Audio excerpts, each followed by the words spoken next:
Hi there. I'm Jodi Carlton, and I am an autism Asperger's specialist and relationship coach.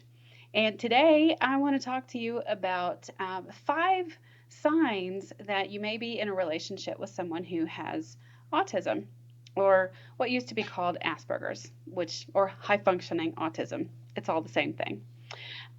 So a lot of women who come to me, they're really struggling in their relationships, and they may or may not have thought about Asperger's or autism, but a lot of them have already wondered about it and they've done their own research. So I want to talk about 5 things that are good signs that maybe your partner is on the spectrum. So one of the first signs is it really just feel like you're speaking different languages?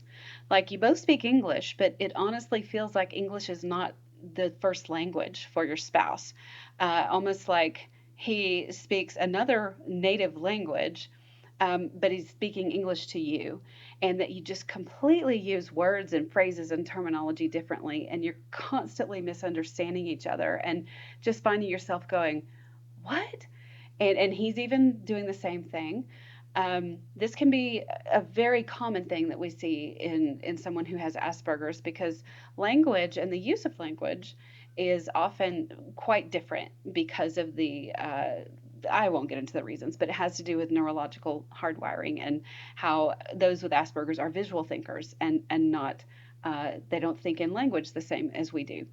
Um, another number two Another sign that your partner may be on the spectrum is if you constantly are feeling completely shut down and shut out, particularly if you want to talk about something that is uncomfortable to your partner or that he disagrees with, or if not just in an argument, but even if it's just something that he doesn't want to talk about, if you just get that hand in the face and the conversation is just not allowed, and you end up feeling very frustrated and shut off. This is a common thing that individuals on the spectrum will do when they just can't process what's being said. They can't process the conversation. Oftentimes they cannot process, or they're very uncomfortable with dissension, with disagreement, with conflict, because they're very literal, very black and white thinkers. And so when you have a different opinion than them, it's very difficult for them to process that different opinion of yours. And you oftentimes may be approaching the conversation from learning and from meeting in the middle and compromise, but their brain is very black and white. And so that conversation creates a traffic jam in their mind. And so they will literally shut you down. And from your perspective, it feels very hurtful and very frustrating. And so you feel like you can't speak your mind, and that you're being closed off. And in a way, you are. Okay, number 3, looking at my notes here. It may feel like that your partner is kind of like an emotional brick wall. So he or she may just not seem to have very much of an emotional range. And you may have thought that maybe they just bottle their emotions, maybe they don't share them, maybe they don't like to express them. But in reality, it may be that maybe your range of emotion is here. Maybe the typical range of emotion is here, but that your partner's actual ability to experience emotion is more here.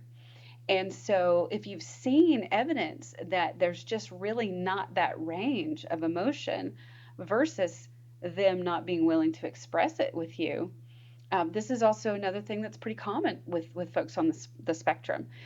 They do feel emotions, they feel it, but usually that range is much narrower, particularly for men. Women on the spectrum have typically a little bit larger range of emotion, but men on the spectrum have shared with me that they just don't even know how to relate to that wider range of emotion. And it can actually be very distressing to them when they see you having, and that's when they tend to call you crazy. You ever heard that? That they feel like you're crazy or irrational or overreacting because they really can't comprehend what you're experiencing. It's really foreign to them. So that's a sign. Then number four, if you're regularly feeling like you don't get the support that you need in your daily lives, whether you're married and have children, and your spouse or your partner just really doesn't seem to be able to recognize when maybe you're sick, and he just can't recognize that you need help with the kids. um, or maybe you're not married, and you're in a dating relationship, but your partner just seems very unresponsive to what you need, just basic needs.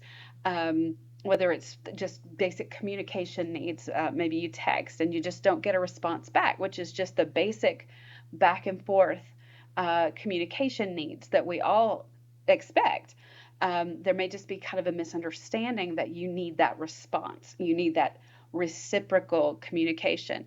Or he may just really not understand. I say he, this applies to women too, may not understand that you have basic needs for your own space or personal space or privacy, or that you need your own, you need love, you need affection, you need attention, that you need support, like I said, with the kids.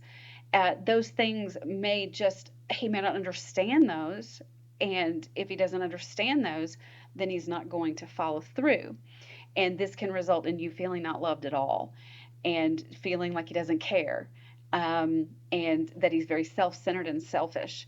And so, for someone on the spectrum, if there's not if it doesn't really make sense to them, or if it's not made very clear to them in a way that makes sense to them, it's going to be difficult for them to understand what is needed. And sometimes it's a matter of it being communicated to them in a way that they actually get it. Men and women on the spectrum are highly intelligent sometimes, so it has nothing to do with intelligence.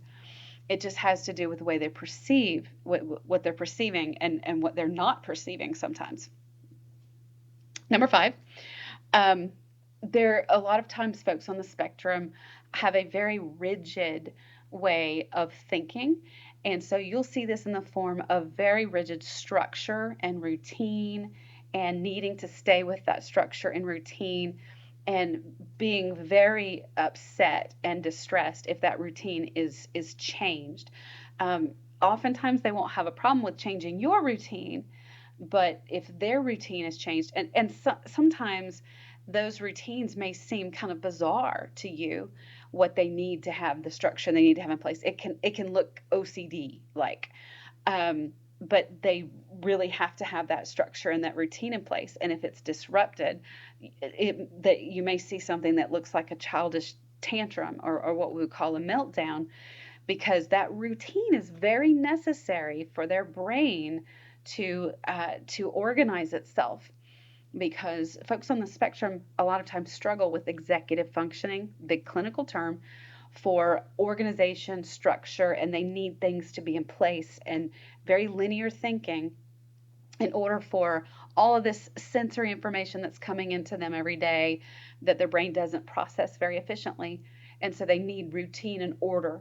And so that's one of the reasons why they can get really upset if their structure is disrupted, because then it creates chaos for them neurologically. And this is something that's invisible. We can't see it. We experience what happens for them because there's this big bleh that comes at us. But we can't really see what's happening for them. And they have no idea that it's not also happening for us.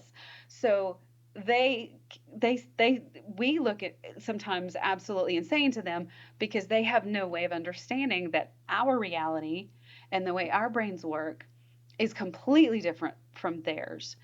And so if you feel like you're living with someone who's kind of from a different planet, I've had so many people on the spectrum say to me, I've asked them and they've said yes, that they literally feel like they're from a different planet, but they look human and they speak human, but really it's kind of like speaking human, but not.